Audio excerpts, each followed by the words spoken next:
to our school and who see the impact on a daily basis of the kids that they see of exhaustion and fatigue that goes with being an adolescent and trying to start school at 7:15 or 7:30.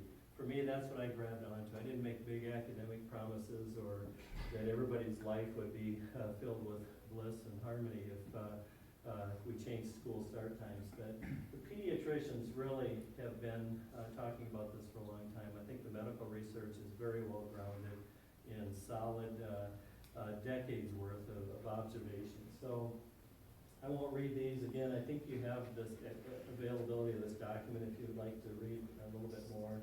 I found this one interesting, essentially recommending the flip of having high school start later, elementary starting earlier. And on a side note, one of those 2,000 submissions that I heard regularly, multiples from our elementary teachers, was at 2 or 2:30 our elementary kids are really getting tired. And from high school teachers, hearing during first block, half of them are asleep. So probably both are embellishments a little bit, but I think there's some truth to it. So for us, flipping seemed to make some good sense. Again, I won't read through this, but there are two quotes here. This is one from a pediatrician, again, weighing in, offering support for sure getting our high school. And the research really ties in closely to middle school as well. And then another one, I thought that this one it says one of three. This is, the quote was extensive, but it was so good. And I read this one multiple times, I have to tell you, whenever I kind of think, okay, I'm sort of worn out, I'm taking all of this flack from the community. And again, I think it was a small pocket, but you hear from that pocket repeatedly, and there's a lot of silent support or a sense that there was. But I thought this quote was as powerful as anything, and again, out of the sake of time, I won't read it. But this actually was from a pediatrician that lives in our community, and I had a couple of conversations with him along the way as well. But just really saying, despite whatever the other possible negative impacts might be with this is so important on this K-12 journey that you really should focus on getting it done, because whatever the other challenges might be with the family dynamics or schedules, this overrides all. And that was pretty compelling from my perspective. And this is there was a recent AMA article. Again, we have this link on our website, and it's in your PowerPoint materials as well. But this just came out, really encouraging schools to have later starts for high school and middle school kids. And this is a quote from that article, I believe. And this is you can kind of commiserate forever about, should we do this, should we not do this, maybe we need to do more surveys, maybe we need to do more analysis of the community or study the research more. A lot of that's been done. Trust in what you read about the research that's out there, and if you're contemplating this and you think it might work in your community, you kind of do get to a go point where you say, we just have to roll with this and we'll figure out the logistics. If you wait till you have 100% of it figured out, I almost guarantee you'll never do it, because I don't think you'll ever have 100% of it figured out. And here's our website. This is where you can find all of our information. The presentation I made to the school board in December of 15 on December 7th is all available online. It's about 85 pages worth of weeks and months of hard work with consolidating and synthesizing things that I thought would help position our board to make a decision. And then whatever they decided to do, that's the end result, and we'll move forward. But they unanimously approved it 7-0, and we're in our first year of implementation. There you have it. Thank you. Scott? Thanks, Chase. I'm going to share our experience at Buffalo Hanover Montrose School District, and the process that we used, just a few slides, and really setting out the timeline and how we went about making the change.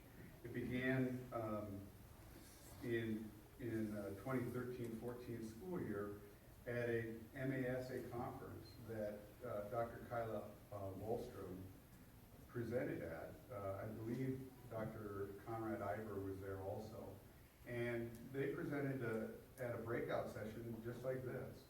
And the school district's teaching and learning director was in the audience. To back up a little bit, when I first joined the Buffalo Hanover Montrose School District 6 years ago, I was surprised surprised that our secondary started before the elementary, and they asked me quickly if I wanted to take that change on, and I said, no, I don't think I will. So it wasn't something I wanted to do in the first year. But this reflects the process that we used in order to go about implementing our change. Currently, or previously, our elementary started at 7:45, and our secondary, our secondary started at 7:45, and our elementary started at 8:50. We have two-tier busing, and so Buffalo at one time had just one tier, so they probably had about 25 routes, and they were able to bring in all the students at one time. They had to make that change because of the student population. They couldn't put that many bus routes out. So right now we have about 41 routes going out at a time. So we can't put out 82 buses at the same time. And that's why we have the two-tier system. If you're in a district that has one tier or just one route, it's easier to tweak that start time. You can make some adjustments and push it back to match what the research is saying, that the melatonin leaves the body on average by 8:30 in the morning for an adolescent. And all of that research that Chace was talking about at his website, we have some of that on our site. The Carey Institute has information posted with videos.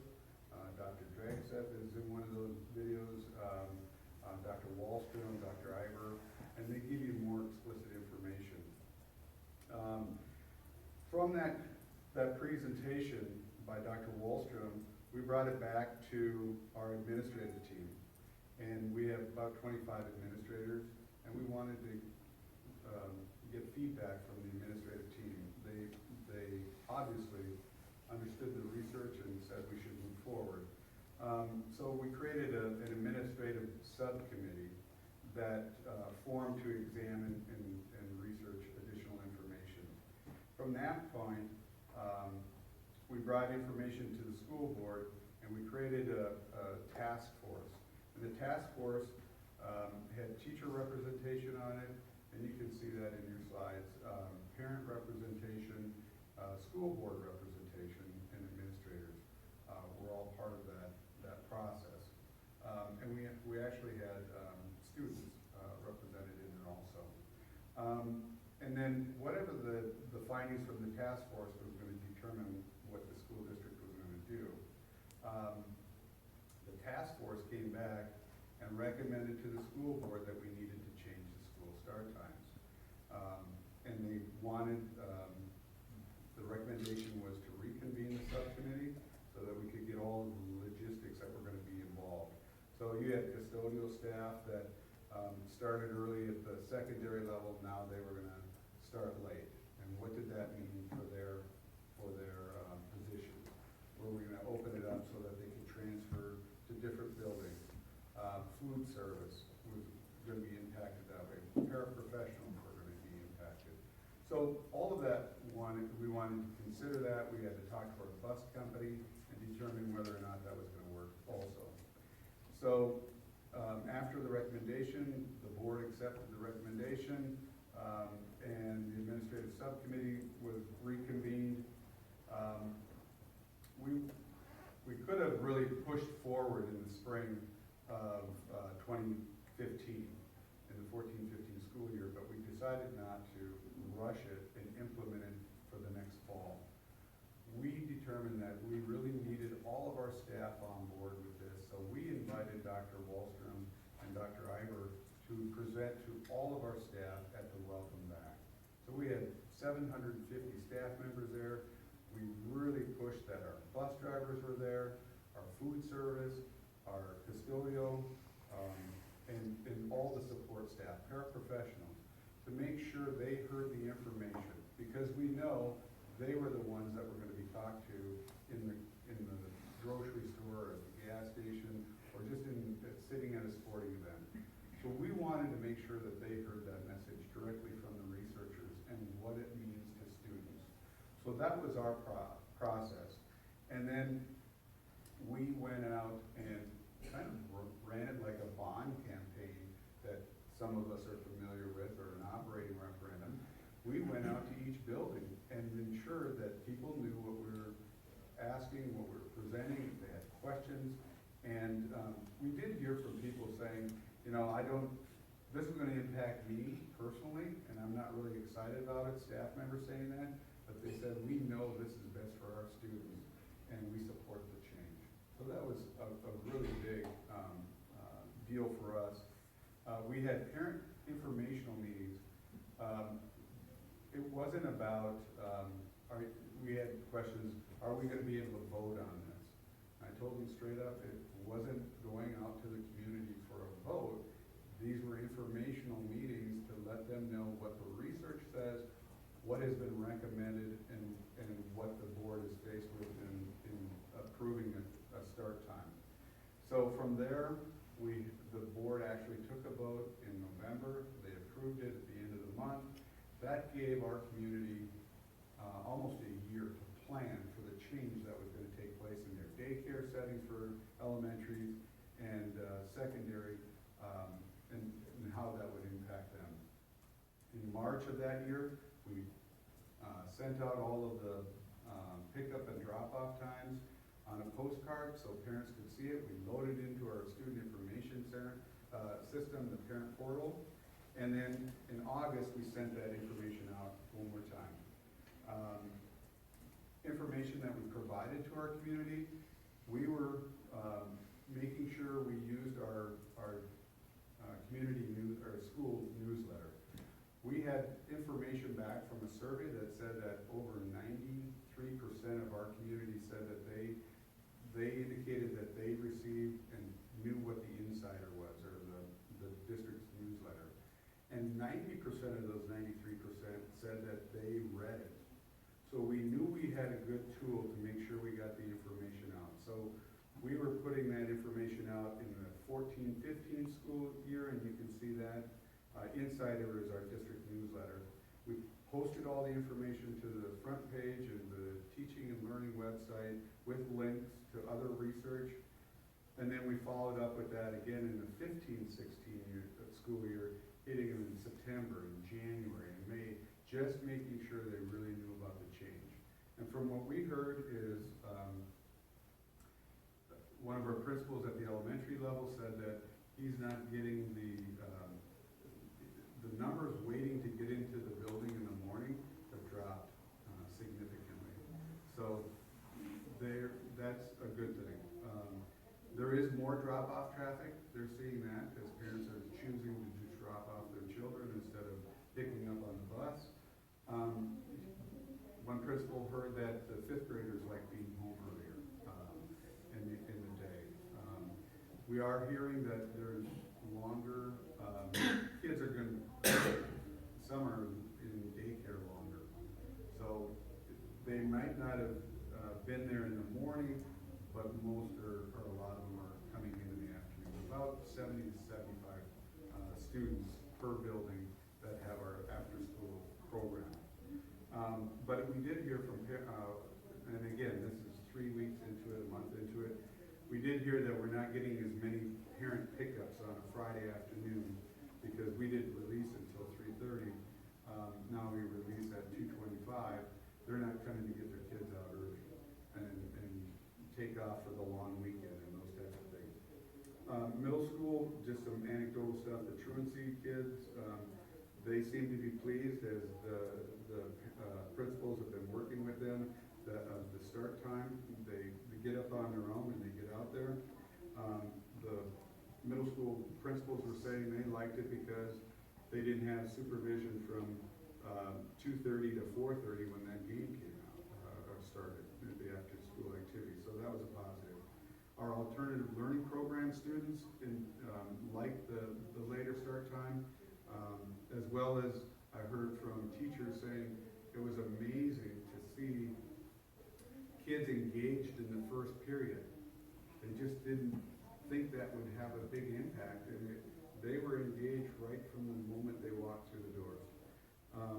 So there's a lot of positive right now. We had I received one email 2 2 weeks before school started, but I had a bunch of emails from that person prior to the start time. And then one the second day, and it was about the length of daycare for their child. But that was it in the whole schedule change. So we were very fortunate, and I'll stand for questions afterwards.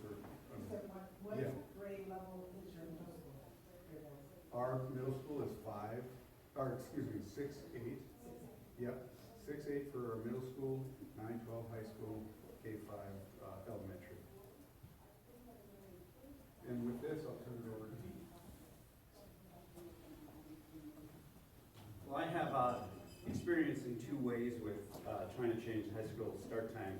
In 1997, I was a principal in Colorado, and we were a one high school district, 1,800 kids at the high school, but we had one middle school, 5 elementaries. We owned our bus fleet. We could change the time without an issue, and I couldn't get that done. I read the research when it came out in Ken's district, and I was a biology teacher, so I was very interested in the brain research and sleep, and I ran into a couple things. One, I think every one of our staff members of the 100 and plus were morning people.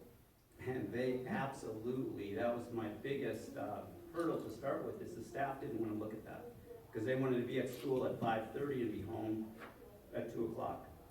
The second thing that you run into is that, excuse me, since the brain is so flexible and able to adapt, then you have parents that come in and talk about, I had to get up early. There's no reason kids can't get up early.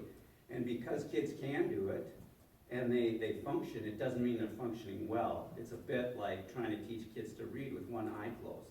They can figure that out. They're not going to read as well as they should, as easily. But that was another political piece that I faced, is that kids are doing fine, and no matter what type of research that we looked at, I couldn't get that going. So when I came to Minnesota, I was very pleased to be in Minnesota where it started.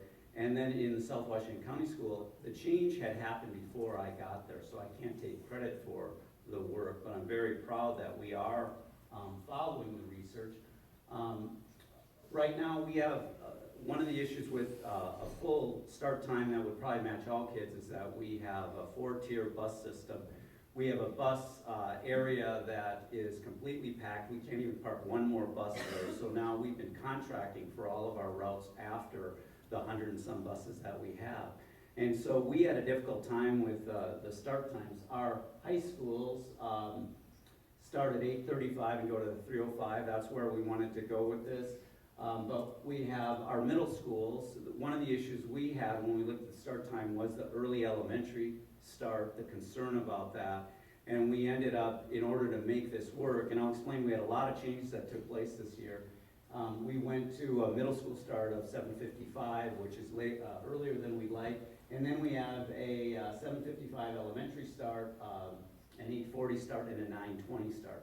And the biggest issue we had and still have, the only thing I hear about start times is that 9:20 start. It's such a late start. And if we have a delayed snow day, delayed start, a 2-hour start, these guys come in and go to lunch and go home, pretty much. So that's where our system is looking, or where it is now. But the way this started, it started about 3.5 years before we made the change. And part of what was happening that year is we were going to open our 3rd high school, Eastridge High School. So because we were opening new high school, we wanted to look at moving away from the junior high model and moving into a middle school model. So we were going to open a new high school, we were going to move to a different grade configuration. Because of that, we had to change our complete boundaries within the full district. So we had 3 major changes that were going to take place when we opened Eastridge. And our superintendent at the time, Tom Nelson, was interested in the research on start time, so it was a perfect time to add the start.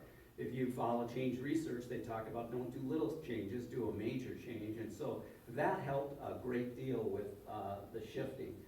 So you see this, and you have that, and you want to move along so you can have questions. But we did a lot of things with the community to help them, because we had a large committee that worked on the boundaries and the start times together and had some options that came forward. So we had parent representatives and students, we had transportation and food service, and all the players that you would have involved in these types of changes.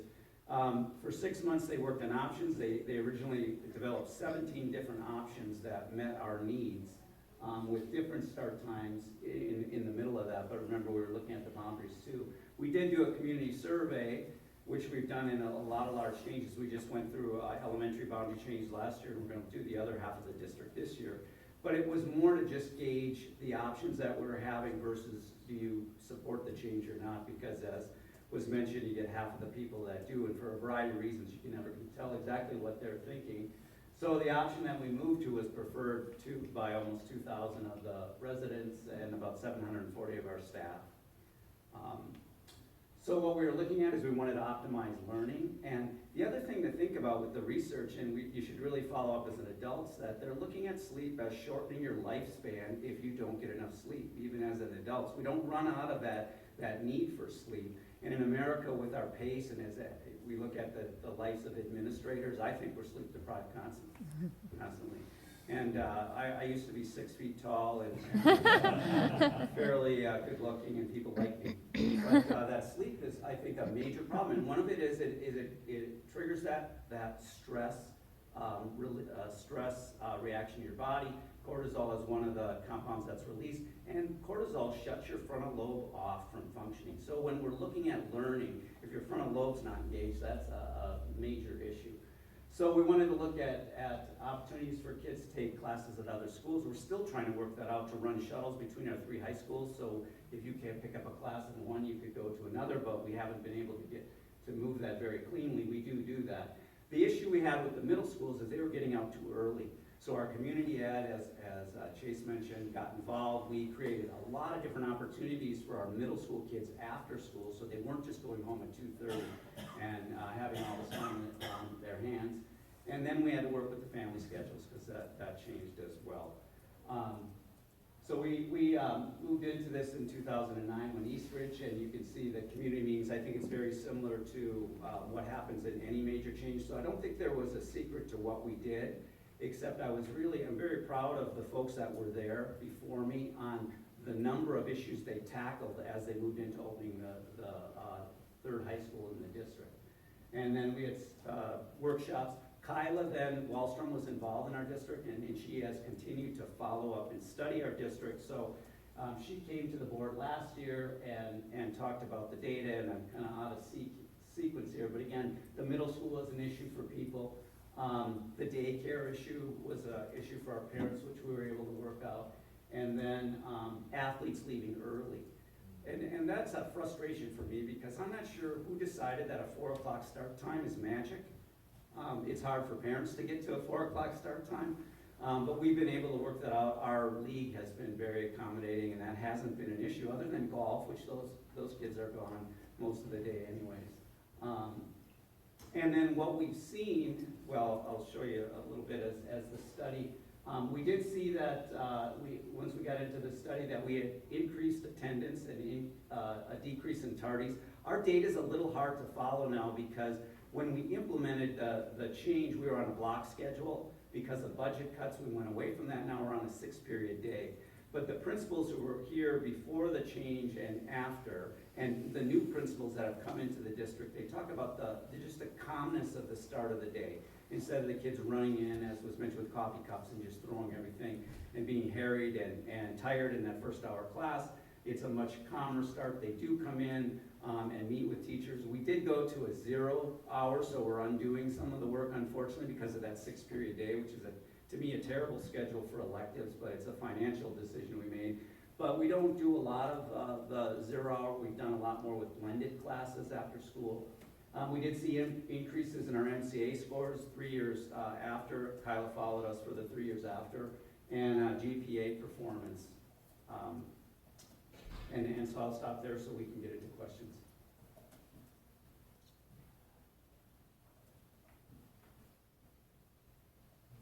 Are you moving in this direction, or have you started with your districts?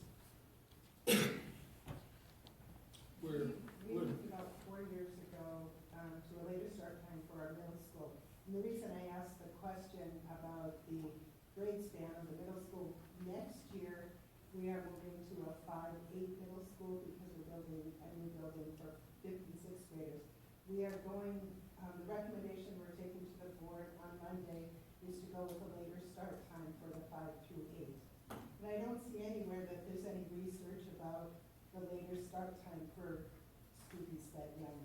It doesn't, the research, at least to my knowledge, is all about the impact on the older, the adolescents. Right. It doesn't hurt the pre-adolescents group. But middle schools are closer to that same circadian rhythm as high school kids than elementary. So I think moving the middle school further is a good move in my opinion. And we had a sleep disorders doctor on our task force, so that would help, and that was the task force recommendation to the board, so. A couple of points I'd make on that is, it seems as though elementary age kids are less impacted by when they go to sleep. And they'll fall asleep in a wider range of bedtimes than a high school kid is. I mean, a high school kid going to bed at 9 o'clock means 2 hours of tossing and turning typically, but for elementaries, it's not that big of a deal. And then for, some parents that I worked with in our community would say, well, where's the research that says early start for elementary is a good thing? Well, there isn't a lot of it really. Most of it's been done at the high school or middle school. Two reasons that I found helpful that are, one of our staff members shared with me is that research tends to get done in areas perceived as problem areas. So one reason that there isn't that much out there is because it's not perceived as that much of a problem. And the second one is research tends to be published when significant findings are found. So even if there was research on it, if there was no significant finding, they probably wouldn't get published in the journals that we would read. There's also, Anecdotal, if you ask parents who gets up first, you have kids in there, and it's always the younger kids. So when we did that, all the parents understood that they had the kids up, they were up when early.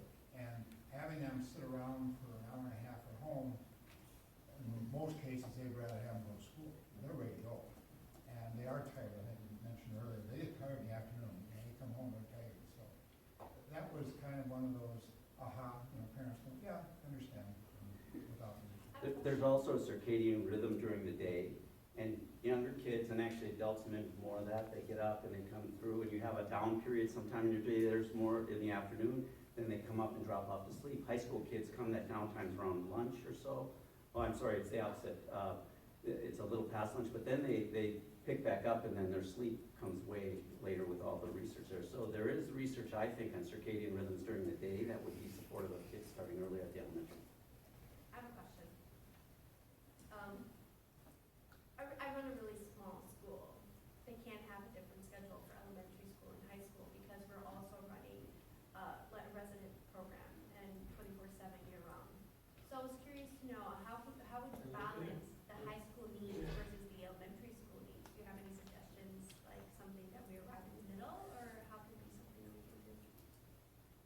I'll let my colleagues answer, but I would say with the high school, we need to look at that flexibility. Let the high school kids come in if they have an off hour, or they do something else with blended learning. Or if you can't do that, I think I'd say the middle start would be the best, try to get to that later start, because I don't think you hurt kids that are on a different rhythm as much as you do the high schools with the sleep deprivation.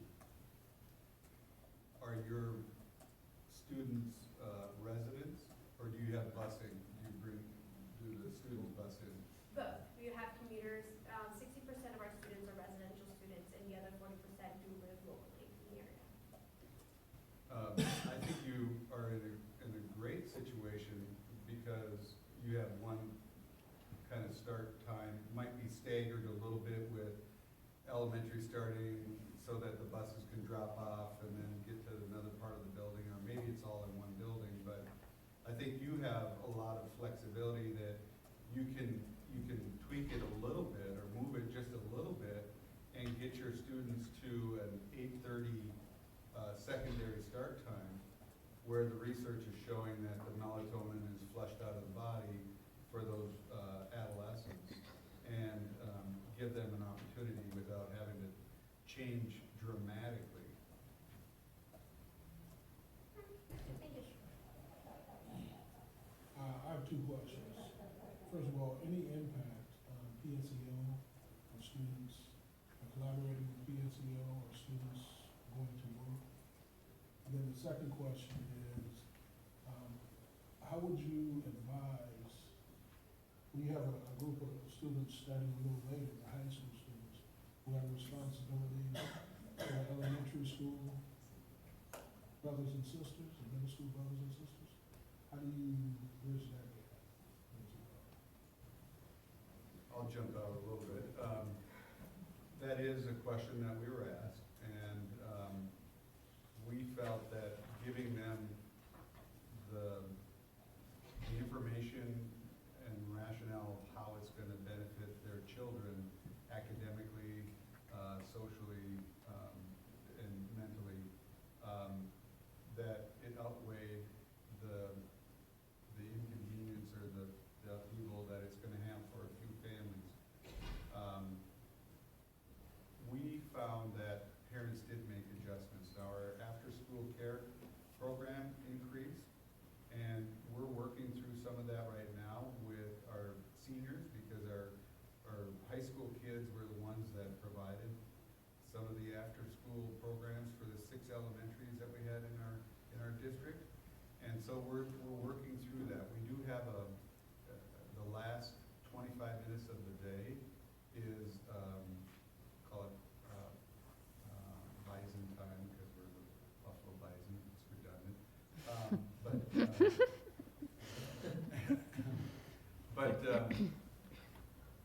They can see their teachers, they can go to clubs and activities, and it's about 25 minutes of the day where students are in there. We're going to work through that and see if there might be an opportunity for those students to leave a little bit early, but we are not going to let them out at 2:30 to go to a job. We're working through that right now, so there is a difficult situation, but we were trying to be really upfront and letting them know so that they had options and opportunities, because some families were relying upon their middle school student or their high school student to watch the elementary student. But we tried to emphasize the benefit that they're going to have for their elementary student when they're going to experience the later start time. One thing I'd share on that is, I think every community is gonna be different. You're gonna have to kind of assess what the need is for after-school care and the type of programming, that can be brought forth. Something we did, we're on a block schedule at our high school, which is about a 90-minute period. And our child psychology department created Child Psych 3. It's a kind of an education field experience opportunity where students can register for the class, literally go to one of our elementary schools, work with the kids at the school to get credit for high school. And then for those that want to stay around afterwards, can be paid based on whatever the hourly rate is, which our high school kids love, of course, if they get that opportunity to be paid. But during that school time, they get they can get both high school credit, and then we have a relationship established with Normandale Community College where they can get 2 college credits as well. So that gives them a jump start into that high rate. That's been a real positive for us. The kids love it, and our staff and our home-based program love it, and we think we might even create a new teacher or 2 through that process. You mentioned work, one of the things we had students said, well, I can't get to my work, I need to go and work after school. And so we kind of wanted, okay, what's the facts here? So we did a research of the main people who would employ in our community, that'd be Southdale and then all the other, what I call service industries and so on. What we found out is they really didn't want them like before 4 o'clock. When the kids want to go early as can be, because they want to be done, they get their 4 hours in, and then they can run around at night. So it became it wasn't a business owner complaining, it was the students wanting to just be done and go on with their life. And so that just kind of fell away. As far as PSEO, we haven't seen a decline. And for our kids going off campus, we work with Century College on a number of programs there. We have the highest number of kids going, and our kids ride the bus the longest with the surrounding districts. And so that hasn't been an issue that we've seen. Yeah, PSEO has not been an obstacle for us. We actually created a new partnership with North Hennepin Community College and Hennepin Technical College, and we've seen our enrollment in those programs almost double.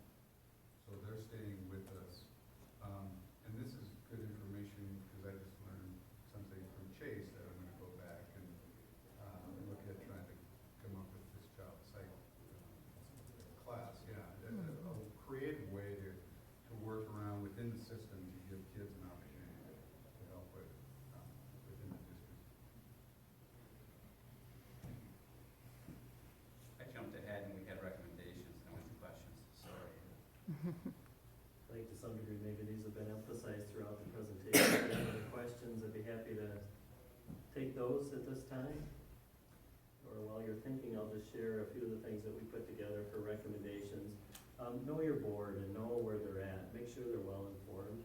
When I look back on our process last fall, I couldn't have been more proud of our school board on December 14th when they unanimously approved of this. And my role on that, I felt, was to make sure they were well prepared and knew the information. And then it's their decision. I did everything I could. I wanted to be on the other side of their vote, knowing that there was no stone unturned, at least to the best of my ability during that time frame. I'm sure my colleagues would say the same, but they needed to be confident in their vote, and I did my best to try to help make that happen. Know your community. You're all engaged in your communities, and you know them better than anybody from the outside, really. You know what's going to work the best and the types of things that you should do during the process to ensure that, again, your community is well informed and respond according to what their needs are. Communication's important. In our circumstance, we used a lot of our online email blasts with information. We did community forums. We did an online survey. Again, I think that for us that was really valuable. We communicated in research and different scenarios. One thing I did that I think was a mistake is I named the 3 different scenarios that we put out there. And I never thought of it at the time, but I had, I think, the researched aligned scenario, which of course sounds like it's pre-cooked and what the superintendent likes. So that was a learning that I had. I would name them creatively number 1, number 2. And I think the other one was sort of the status quo and the other one was hybrid. So that was an error I made that I wouldn't recommend because I had to respond to that a lot. Yes, you know, it is the one that I aligned with, and it's the one that we implemented. You do a good job of listening. You're good at that, and that's a big part of our role as superintendents or school district administrators. For me, as I said, and I think my colleagues would say the same, the health community, they know what they're talking about. I'd listen to them. The pediatricians, in particular, if you can find one who has kids in your schools, in your community, who has neighbors that are in the conversation about this, they will be wonderful messengers for you. There's a list of things on there: busing, after-school activities, all those things I think we hit on in our presentation. But those are real issues, and you can't just say, well, that'll be for you to figure out. Work in partnership with them. And a comment I shared a few times is that, you know, it's really not our job to raise the community's kids. It's our job to educate them, but let's work in partnership and try to find solutions to these things, which I think we've been able to do that in our various types of implementation. Timelines, again, it's going to depend on your community and the things that you feel are the most important that you keep in mind. I shared a couple for us, and the others did as well, but you know, you won't be able to solve everyone's concerns. And the point that I made in both the executive summary of the document I put together and the larger narrative was, you know, if we wait till we have 100% of this figured out, we will never do this. Or if we wait till we have 100% support from everybody in the community, you'll never do it, as you all know, because you'll never get to that point. It just doesn't happen. And you can't solve all concerns. But I think an observation I've made is that in the short time, again, it's all of 3 or 4 weeks that we're into implementation, most families on relatively short order figured it out fast. Okay, what do we need to do differently next year? And they had, you know, half a year to figure it out, plus, 8 months almost, to kind of figure out a new game plan. And we worked in partnership with them to help with that, and I think that was real helpful. You could skip to the last slide, probably. It's 12. Skip there. Yeah, This one? to last. Let's see, keep going. Resources. Resources, yep. Mm-hmm. So here's a list of resources. Again, I think you have access to this slideshow, so you can certainly pull all of these up. And there's wonderful resources that are available, and I would strongly encourage you to take these into consideration. And then the Minnesota Sleep Society, which Julie is a part of, is in the process of putting together the toolkit, because a lot of people have learned a lot about going through this implementation approach. And don't feel like you have to recreate the wheel. If you're kind of wondering, gee, what is the best way to approach this, you can feel free to email me, and I think I speak for my colleagues as well here, that, you know, don't ever hesitate. Feel free to send an email, and we'll be happy to try to help out. they're working toward, again, engaging the health community and tying that to the work of school administrators and high school principals and communities that are working toward making these types of changes. And I think there is increasing public awareness about the real health benefits and health considerations when it comes to sleep and healthy adolescence. And I think that'll all be helpful when it's all packaged together from an educational perspective and a medical perspective. And then I think this just kind of gets to the point of, it will cause stress in your community. There will be anxiety. There will be some that won't be happy with you. There will be some that will say, why didn't you do it 10 years ago? And we'll hear it all, I promise. I think we all have when we went through it. But the end result is, if it feels like the right thing to do, then you have to feel good about that. And the medical considerations are real. They're not fabricated by MDs. I think it's a real phenomenon that we need to pay attention to. So given that, any final words from my colleagues? Well, I think just basically, this is about kids. It's not about adults. And one of the things that when we do searches, the number one thing we hear from the community and the board and so on, that superintendents need courage. Courage. You have courage to make major decisions and move it forward if it's good for kids. And I mean, the data is, it's unquestioned. It's there. And so, someone said, absolutely, making this decision 20 years ago was one of the most important decisions I made as an administrator in 40 years of my education. Because it still affects them today. 20 years later, those kids are still benefiting